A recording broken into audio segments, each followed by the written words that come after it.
Hey,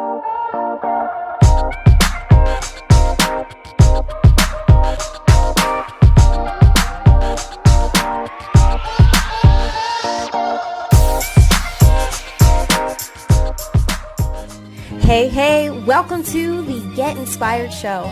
If you're searching for purpose in life, wanting to overcome fears that hold you back, and you're just ready to take off the masks that hide your greatness, then this podcast is for you. We're sharing real stories from real people from all around the world who have overcome adversity and life circumstances to inspire you to take action in your life and business. So sit back and get ready to get inspired. Welcome everyone to this week's episode on the Get Inspired Show. I'm your host, Whitley Jane, and I'm bringing you real stories by real people from all around the world to inspire you to take action in your life and business. Today, we are talking about how we as women and mothers tend to lose ourselves amongst the chaos of everyday life and its challenges. Our guest, speaker and motivational life coach, Diana Guintu, is joining us today to share her story to really help guide us on how we can finally break free from the struggle of feeling lost to finding yourself in reclaiming a joyful and abundant life. This week's episode is brought to you by ConnectionWorks. ConnectionWorks is a creative and inspiring solution for a collaborative workspace here in St. John, New Brunswick. It's open to various individual startups and small to medium-sized businesses alike. All right, guys. So I am so excited to dive into today's topic and to have my girl, Diana, join us today. She comes with a pool of knowledge, and she really is just on a mission to empower women to really live their best life by being themselves, loving themselves, and really just stepping into their power. After 17 years of clinical work and corporate coaching, Diana is sharing her life-changing message on the power of self-care and how you can reclaim your life no matter where you are. Diana's personal journey as a survivor of sexual abuse, overcoming postpartum depression, and reclaiming her health make her a motivational coach and inspirational speaker. Her compassion and intuitive style are key factors in helping busy women transform their lives. She provides her clients with simple and applicable solutions to get them moving in the right direction. Diana also has a passion for sharing her vulnerable insight by offering speeches on topics such as self-empowerment, personal wellness, and motherhood. Diana speaks to a variety of audiences such as mom groups, women organizations, and wellness events. She believes that as mothers and women, it's important to claim our time because if not, someone else will. Diana, girl, I'm so excited to have you here. Thank you so much for joining me today and sharing your story with our audience. How are you?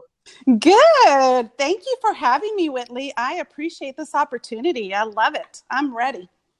All right. I love it too. So Diana, it's funny because I have to just share with our listeners about how we met, because I just feel like social media, the power of social media is incredible, because I'm pretty sure that you and I met on a Jasmine Star live video on Instagram. Am I right? Yes, you are. You are definitely right. Yes. Yes. And that was back a while ago, and I just remember we connected, and you and I jumped on a call, and and we've stayed in touch ever since. So I just feel so grateful and blessed, and I'm so grateful for again the power of social media. So exactly. Awesome. Let's dive into this. So, girl, I know you have such an array of life experience, and you're someone who's really experienced adversity and challenges at its peak in your life. And what's so admirable about you is that even though you've been through these valleys, you've come out on top every time, and you've taken something that most people can look at it in such a negative light, but you've taken it and you've become stronger and you've really put it inside of your own mission. Like it drives you to go out and help other women, other individuals through your speaking and your coaching and your online presence. So, girl, I just want to say, like, hats off to you. It's truly inspirational. So when you accepted to come onto the show, I was really excited to have you on here to share this. But just to give our audience a little bit of an idea of what it looked like for you going through some of these major life challenges, could you kind of paint that picture for our listeners? Yeah, for sure. For me, I think I grew up in a very loving family. You start off life thinking like things are great.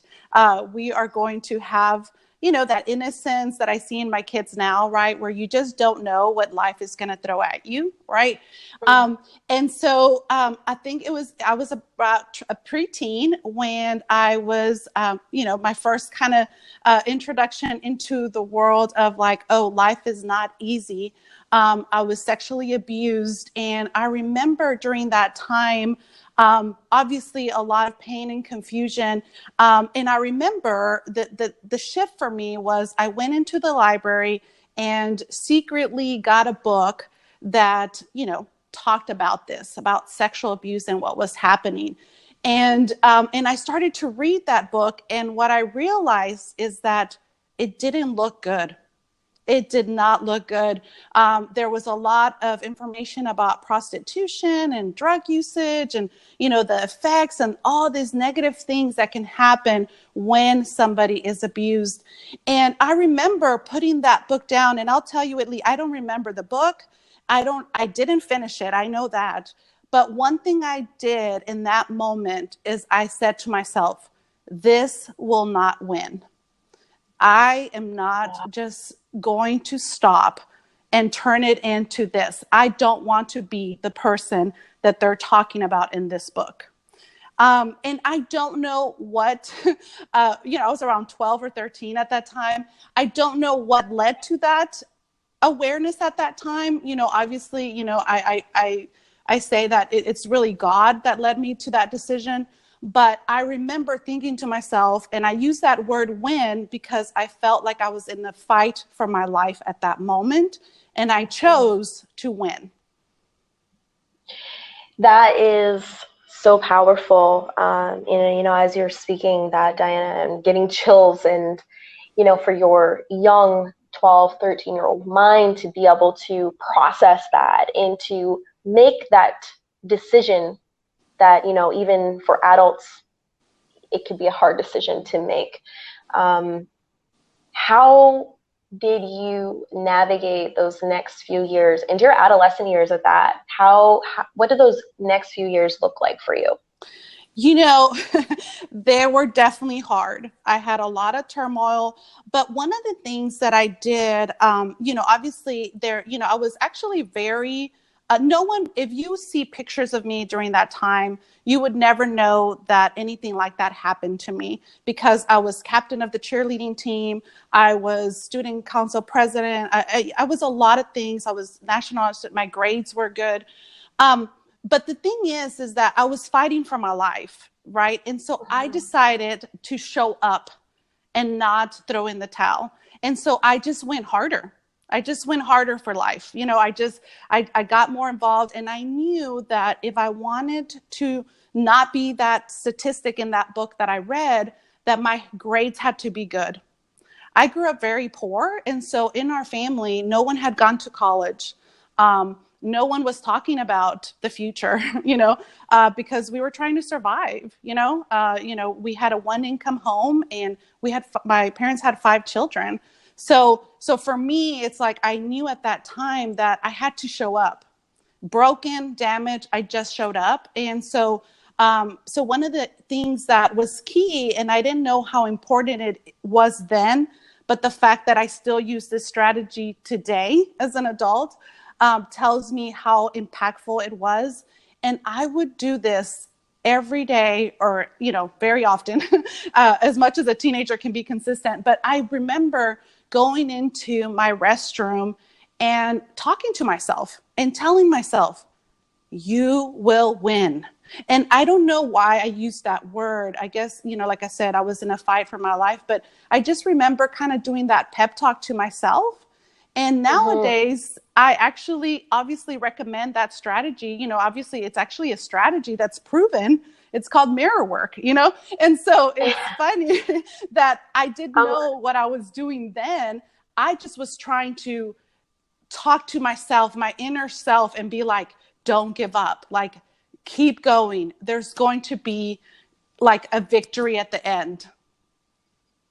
Diana, I know that there's so many out there who've experienced this sort of thing and growing up, and I know it's one of those things that are so like hush hush and kept quiet and just kind of shoved under the rug, but and it can and often does go and lead to a lot of problems down the road. But for you, when did the abuse stop? I want to say it probably stopped around when I was maybe 14, 15. And then after that, what did your life look like? Did you continue to persevere with that? I'm going to get through this. I'm going to win this. For sure. I mean, I just knew that, obviously, I don't want to minimize, the abuse. I know that there's plenty of people going through abuse in their life. And so it definitely was a hard time. I think one of the things that I just did in order to survive, there is a part of you that kind of has to kind of put it up in a shelf. Because you can't be in while it's happening and in the rawness of it and allowing yourself to consume of like what is happening, what happened to me, whether it was one time or 10 times. I mean, it's all the same to me. The reality is that you have to kind of, what I did in that moment as a teenager is I put it up on a shelf. I decided, you know what, I'm just going to survive right now. I'm going to fight and I'm going to get through this. Powerful. How, when you finished high school, did you go off to college or university? What did you do when you completed high school? Yeah, I actually went to Texas Women's University. I applied and I came to the university. And I just kind of was, doing life. Now, at that point, it was time for me to get it off the shelf, right? Because as we know, as adults, right? I'm not, here, I want to make this clear that even though I was fighting, right, to overcome it, there were a lot of things happening. Okay. There was anxiety, right? There was actually, early in my college years, I realized I was like, doing a lot of, food, like an eating disorder, where I was not eating or binging. And, there was a lot of stuff that kind of was like the effects of not being emotionally well, right? So there was a lot of fight, but there was a lot of chaos. I lied a lot. That's one thing that I talk a lot about as my recovery, is that I was so used to pretending, right? Because that's what we do, is we pretend everything's okay. And obviously I did it because there was abuse, but really, I think it goes down to the women that I work with now, right? Where sometimes it's easier to pretend that your marriage is okay, that your kids are okay, that your home is okay, that your finances, and then we just lie, and that actually makes it worse. Right. And so for me, that's what was happening when I was in college, is I realized that I had developed this horrible habit of lying. Right. And I lied about the silliest things. Like my friends would say, like, hey, what'd you do today? And let's say I went to Walmart, I would say I went to Target. And I realized, like, why do I lie? And that really became a big turning point for me to get help. To be honest, it's funny how something so small really was kind of like for me, it wasn't drugs, it wasn't, gangs, it wasn't all that. It was the fact that I was lying a lot to the people that I loved and cared about, that really led me to believe, like, wait a minute, there's something bigger here that you need to go and address. How did you start to, because I mean, we've all, life throws things at us at times, and these life challenges, we'll say, or struggles, or just experiences, and especially when they happen to us at a young age, I find they almost like turn into this like snowball, this big like snowball later on in our life, where it finally is like there's all of these missing things within us, like there's these voids within us that it creates. And so, I know for me personally, in my own story, the things that I've gone through created all of these voids. And it wasn't until like later on in my life that I was able to recognize what those things were. So once I was able to recognize it, I was able to then go and seek that help to begin fixing those things, right? Start to make those things better. So for you, what did that look like, Diana? Well, for one, I think, like I said, it was the constant lying. I just was Mm-hmm. lying. And again, the eating disorder, where I was really doing some, binging. I have to say that my husband, actually, I'll give him credit for this. When I started dating him, for me, some of the behaviors that I was doing, like the lying, the eating disorder, things like binging, which was kind of what I did. I binged and then threw it up. But I saw as normal, right? Normal, because those are the things that I had kind of like adapted, right? From pain. And you kind of start to think like, this is just life. Like there's nothing wrong with it. Like I just lie. And, obviously you don't have that awareness at that time. Those are just behaviors that you engage in without thinking. Right. And then again, when one time I remember we went out, I don't even remember what we ate, but I had eaten too much. And I told my boyfriend at the time, who's now my husband, I said to him, I'll be right back. I'm going to go, throw it up. And I actually said it because I actually really didn't, there was a naiveness in me that I actually didn't know that it was bad. Like I was like, I eat a lot and then I have to get rid of it. Like there was like that disconnect of like the behavior and why you're doing it. And so he stopped me and he said, what do you mean? Like, that's not good. And I was like, what do you mean? Like, it's just because I ate too much. It's going to be fine. And he was like, no, like, that is not something you should do. Like, it's not good for your body. And it was kind of the first time that I kind of had like somebody tell me to step back, like, wait a minute, what you're doing is not healthy for you. So there were little moments like that. The lie about the Target and Walmart, that was kind of an eye-opener for me because, again, I lied to a good friend of mine for no reason. Like, what's the reason of that lie? Like, Right. nothing. And so then it kind of got me thinking, how many more lies do you do?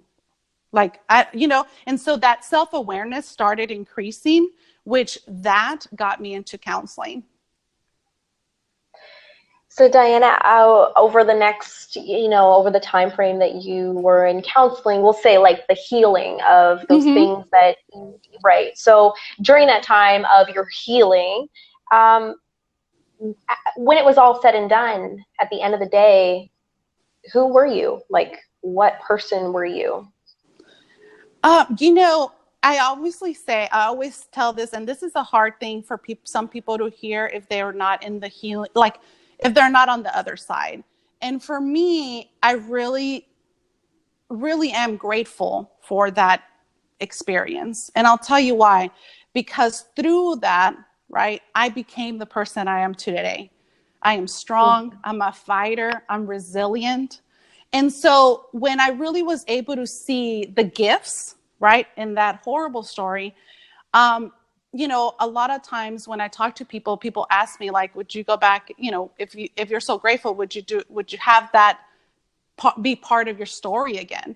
And to be honest, I'll have to say yes, and only because it's made me who I am today. It's a big part of why I'm a fighter. It's a big part why I have this calling for people to be able to find themselves and love themselves in spite of the chaos that life hands your way. Yes, yes. And you talk about personal chaos.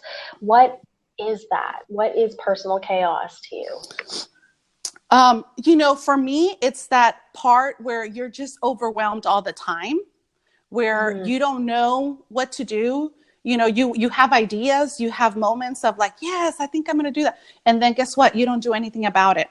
You can't move from that wanting, right, from that wishing to actually doing, because there's just too much in your mind. There's just too much. There's anxiety, there's sadness, there's grief. And so when we're not clear, right, because we have all these things going wrong, there's change can't happen.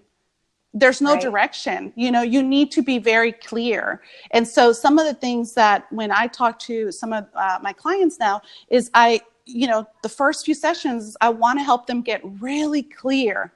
What is our goal here? Because with chaos, when we have chaos in our lives, whether that's because of our past or because of our current situation, motherhood, marriage, job, then we need to kind of level it out a little bit so that we can see clearly. Because it Ooh, wasn't, yeah, go ahead. sorry, no, I was just gonna say I really love that, like the clarity and breaking free from that personal chaos. I want to talk a little bit about the postpartum depression, because I know that was another chapter in your life that obviously brought you out on top. But I want to talk about that a little bit, because I know that you're not the only one, and this is something that so many women go through, especially as new mothers. So can you share that experience with us and how you were able to navigate and actually break out once again on top of that and make you that person that you are today? Okay. Well, let me just say that because you break through one thing doesn't mean you're not going to have another thing come your way. Right? Right? Like Yes, this is so true. like it is not a one step fits all. Like, okay, we're here at the top. Like, that's it. Right. So at this point, I was married to my husband, and, we were just, double income, no kids. Yes. Like everything was great. And, and I had, kind of like the stuff in my past I had overcome, and life was pretty good. And I have to say, I was feeling like, this is life. Like, this is good. This is really, really good. Nothing could have changed that. But then we get a call. My mother-in-law, who I was really close to, and my husband is also was very close to her. She actually got diagnosed with pancreatic cancer. And it was stage 4. It was pretty, bad. And he was immediately, we went into panic of like, we haven't given her a grandchild. Like, oh my gosh, like that's so sad. She's such a good person. And anyway, both my husband and I were like, let's get pregnant. Like, let's give her something to fight for. Luckily I was blessed with a very fertile body, and we were pregnant within a month. And so everything was, obviously my mother-in-law was very ill, but we were all very joyous for this, miracle baby that she got like this zest for life to stay for her grandson. And everything was kind of good, but I actually was very sick when I was pregnant. And I don't know, obviously, like the stress of my mother-in-law and then just my body, but I was very ill. I had morning sickness pretty much the whole pregnancy. I gained 80 pounds during my pregnancy, and I had gestational diabetes. And so my pregnancy was not at all rainbows, at all. It was a hard pregnancy. And so once I delivered my baby, and it was, a hard delivery, and I just couldn't get it together after that. I really couldn't. I was trying my best, and my best I just didn't have it. And so, of course, I was giving myself grace and, trying to, sleep in the beginning and all that good stuff that they tell us to, right, as new moms, like sleep when the baby sleeps and all that good stuff, which is, it's a which joke. Which is never the case. Which is a joke, really. It's an evil joke that they play us. But anyways, I was, I didn't have to return to work, so I had that going for me. But I just, to be honest with you, I just couldn't get it together. It was like hormonally, I wasn't where I needed to be. That's one part of the equation. But the other part is that I had such high expectations for myself. I mean, think about it. I was a fighter. I could do anything the world threw at me. And then I became a mom. and and I wasn't prepared. I just wasn't prepared for that emotional like flooding that happens when you become a mom. And Mhm. all that stuff that was kind of in the roots, right? Where it's like you think you're not good enough, where, how are you going to do this? You don't even know what you're doing. All that stuff became louder in my head. And I started to be, really confused about stuff. I remember I used to call my sister and poor her. I'm sure she was worried for me because I would call her and be like, hey, so if the baby's crying, like, what do I do? And she'd be like, okay, like, what do you mean? And so it was like very simple questions like, can I use a blanket? Um, if I go, if the baby's crying in the car, like, what do I need to do? And, just all these things that weren't coming, I just didn't have the answers for them. And the more that I was more confused, guess what? Of course, it just led me to have even more feeling more burned out and overwhelmed by that. And so the first maybe 6 months of my child's life, I was back into like that shell of pretending because I don't know if you knew that, but counselors are not supposed to get postpartum. they're not Right. supposed to get postpartum. And so I had a really hard time even admitting it to myself that I was not in a good place, which I think is definitely common among women, right? When we have a kid and we immediately kind of assume that we're supposed to know what to do Mhm. with this Mhm. baby, right? And then I just felt like, oh my gosh, people really expect me to know what to do because, I have a master's. I mean, I don't even know Right. why that was, but in my mind, that Because equaled. you went on to become a counselor yourself. Yes, yes, yes. So you almost had to like live up to your title that you Right. were. Yeah, I was the person people came for help, by this point. And so I didn't know how to do it, to be honest. And it wasn't until one of my friends really, she was a counselor as well. And she told me, you're just not in a good place. Tell that you're just not in a good place. And I was really upset at her. I remember because at that time she was not a mom. And I remember telling her, you don't know what it is like to be a mom. And so, but that brought some awareness of like, what are you doing? Like, I realized my days were spent, these were the times where, this will probably age me a little bit, but, baby monitors were actually like a little TV. Like it wasn't on our phone.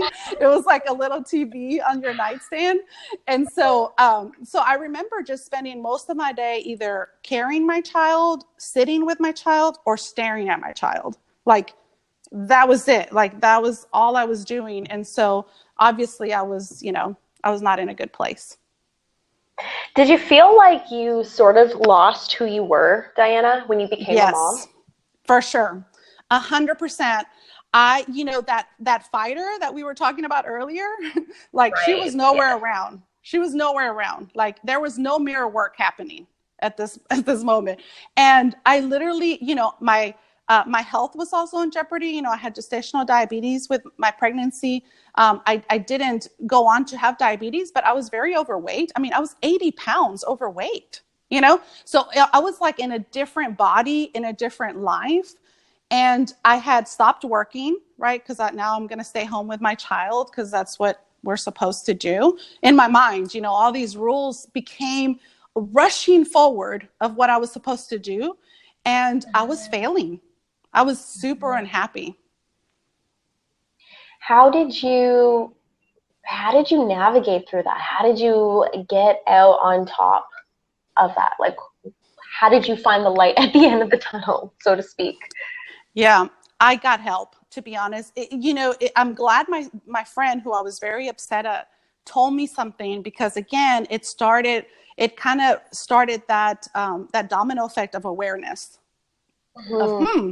what is happening to me? Do I really feel lost? And then I started to really kind of own it, right? Because a lot of the times, and this is when I talk to some of the women, is that a lot of times we don't want to own it. We don't want to Right. believe that we need help, right? We don't want to believe that we cry at night when no one is around, when, all those things, because I was not telling anyone what was happening inside my head. I I think the think as women closest one, too. yeah. Yeah, no, go. Sorry, go ahead. No, that's okay. I was going to say the only person that had a glimpse of it was my sister, because she was the one that was getting all the weird calls. but other than that, I was alone. I did not share it. I think as women, because we're the caregivers, we're the nurturers, we're the ones who are the ones that take care of everything, that we feel as though we can't accept help. Like it's hard for us to first admit that we need help, but also to ask for the help. I feel like that is something that a lot of us women do struggle with.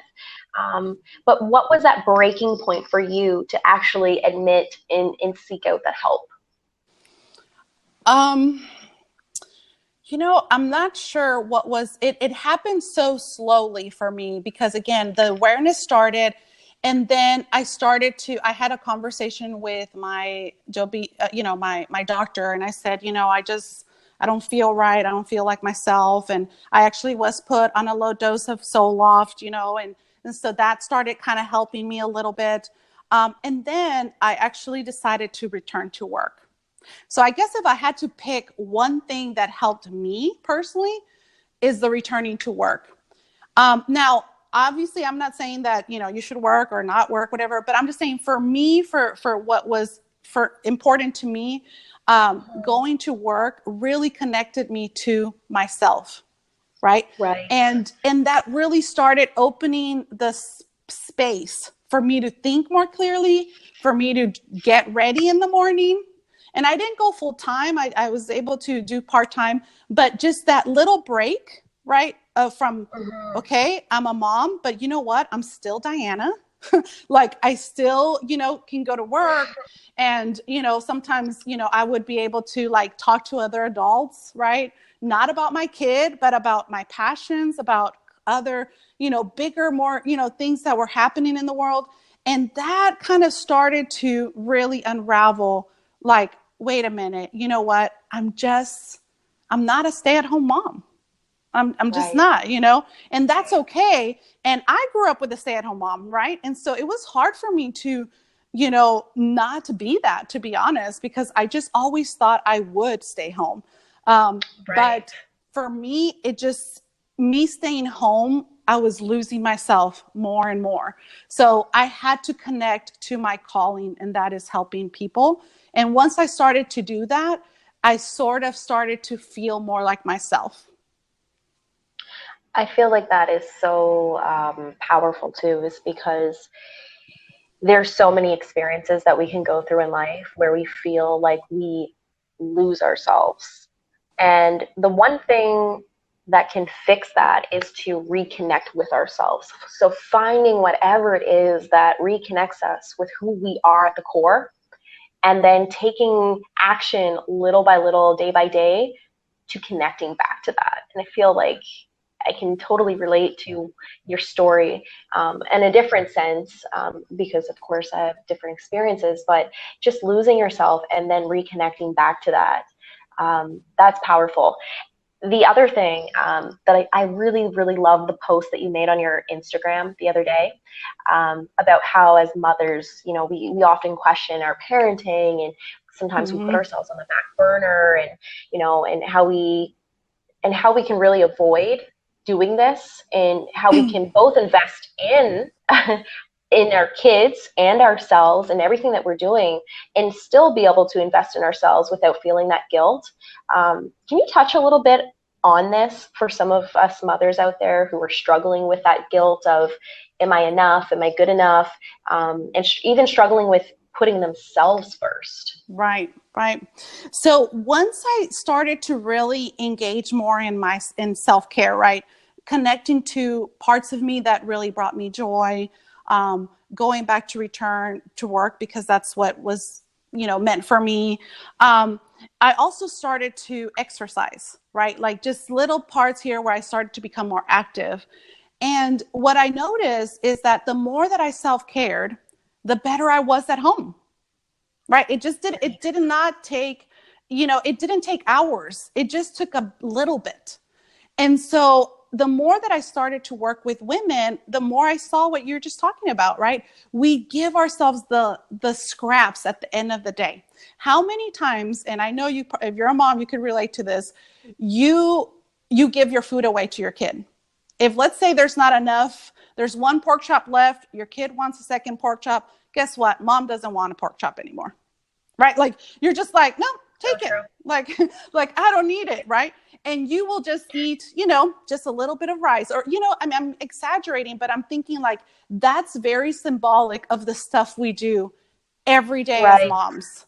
We give of ourselves. We don't have time for us, but we'll spend hours at a football field, right? We don't have time, money for us, but we'll invest hundreds and thousands of money into our kids, right? Like it's always them. And I'm not saying that you always have to come first in that sense, but if you could just take a fraction of that, just a little piece of that, right? It will be dramatic for your life. And so when I started to really think of like, you know what, I'm onto something. This is really good. And I'm coming home with less bitterness, less anger, less irritation. I need to do more of this. And so that's really how I started to also, through my journey, I also started teaching my clients at the time, like, it's important to self-care. It was like, it made sense to me. When you're not a mom and you don't lose yourself, sometimes we take self-care for granted, which that's what had happened with me, right? Like I just had always taken care of me because I only had me to take care of.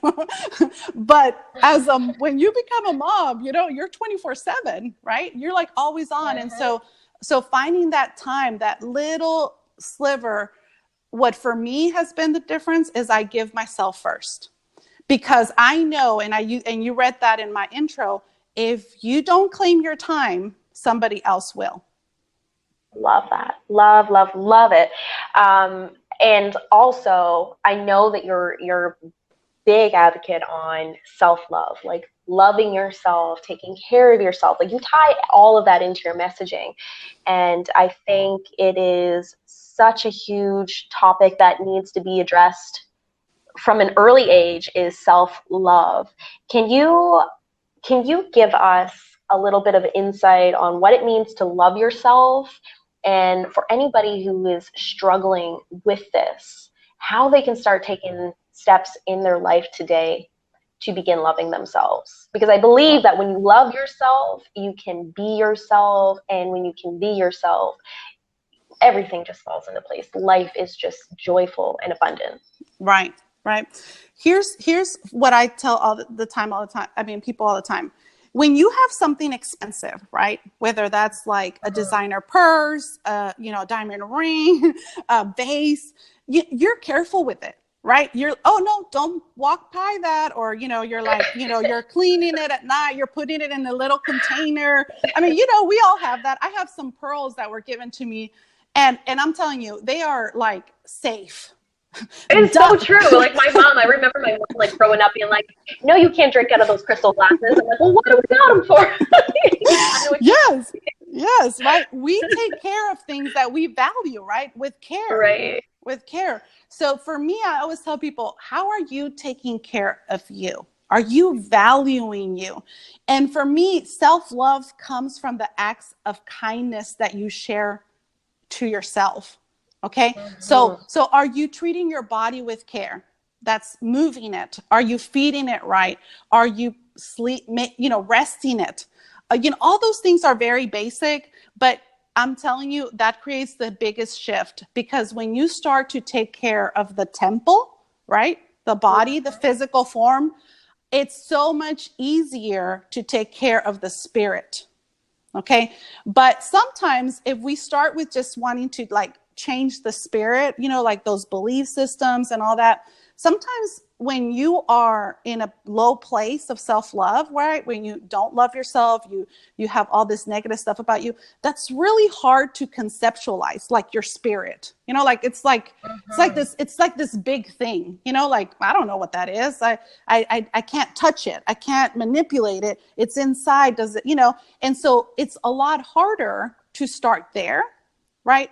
Because there's going to be a lot of barriers. It's a lot harder. So I always tell people, if you start taking care of the temple, right? And I'm not talking about, you don't have to have 6-pack abs and eat salads every day. But what I'm talking about is, how are you physically taking care of yourself? Are you getting the rest that you need? Are you moving your body, even if it's a stretch, a walk, something to tell yourself, like, I am grateful for this body that I have. I can do this. I can go to the park with my kids. I can, do something that is going to really honor the body that I'm in right now. So when you start with that physical part that you can manipulate, for me, the next step, which would be, your mindset and your beliefs, it comes a lot easier. Love it. That is such a like valuable little tidbit, but such a powerful piece of advice too. When you take care of the temple, it is much easier to take care of the spirit. I love that. That's beautiful. Okay, so I know that we are just about at the end of our time together today, but with before we close off, there are 2 questions that I do want to ask you, and that one question is, what has been your biggest life lesson? Here it is, and we were just talking about that, and that is that self-love is a decision. It is a decision you make every day to love yourself in spite of all the stuff that life hands you. Because life is not, rainbows and daisies, right? Like, it's going to be hard. There's going to be valleys. There's going to be pain. But if you can decide that no matter what, you are going to love yourself for being here today, right? Just in the body that you are, doing what you need to do today, then tomorrow comes a lot easier. Love it. Love it. So to kind of like recap on everything that you've shared today, Diana, and I'm just going to share basically what I've been able to take away from this conversation today, is that really everything that we go through in life causes us to, kind of like hold on to this baggage, if you will. And so we kind of go through life carrying this baggage, and carrying this baggage gets heavy. It makes the journey harder to walk because, we've got all this stuff, this heavy stuff on our backs. And when we really begin to have that self-awareness, to be able to recognize what it is that's holding us down, that's like holding us back from really truly stepping into ourselves, that is when we're able to begin that journey of self-love. And to be able to love ourselves, again, that is a journey, that is a process, and it takes daily practice.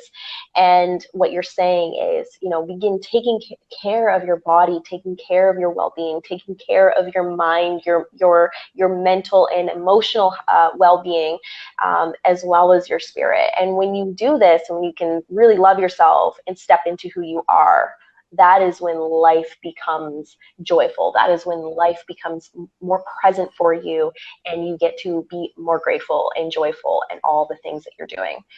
That is kind of what I've been able to take away from this conversation, which I'm super grateful for. Yes. Yes. Yes. Is there anything that you want to add to that, Diana? No, I really think that you summed it up beautifully. The only thing I would add is that it's a choice, people. It's a choice. It's always a choice. And it's not an easy choice, but it's still a choice. And what's one thing that you know for certain? I just think that life is a choice, and you get to choose what kind of life that you want to live. So beautiful. Love it. Thank you. This has been an amazing conversation. Guys, our listeners, for any of you who are tuning in on today's episode, um, what are you choosing? Like, what kind of life are you choosing to live? And what type of action are you taking to really make that happen for yourself? Leave it in. You can follow me over on Instagram, just at Whitley Jane, to join the conversation. Also, Diana, where can people find you, Diana? Where's your main hub, honey? Diana G_speaks on Instagram. Perfect. And you have a website as well? I do, dianaguintuspeaks.com. Wonderful. I'm hoping that I can leave that in the show notes. That way any of you guys who really enjoy this conversation and the things that Diana had to share, you can find her within the show notes. And again, she's on Instagram. I want to thank you again so much. I'm truly grateful to have had this conversation with you and for you to even come on and be able to share all your insights, your story, and wisdom with everybody who's been tuning in today. Thank you so much, Diana. Yes, thank you so much for this opportunity. I loved having this conversation, and I just hope your listeners take something away and know that anything is possible. Absolutely. All right, guys. Well, thank you so much for tuning in to this week's episode. Don't forget, I will be dropping new episodes weekly, sharing real stories with real people from all around the world to inspire you to take action in your life and business. This is the Get Inspired Show with Whitley Jane, and I'll see you next time. Bye.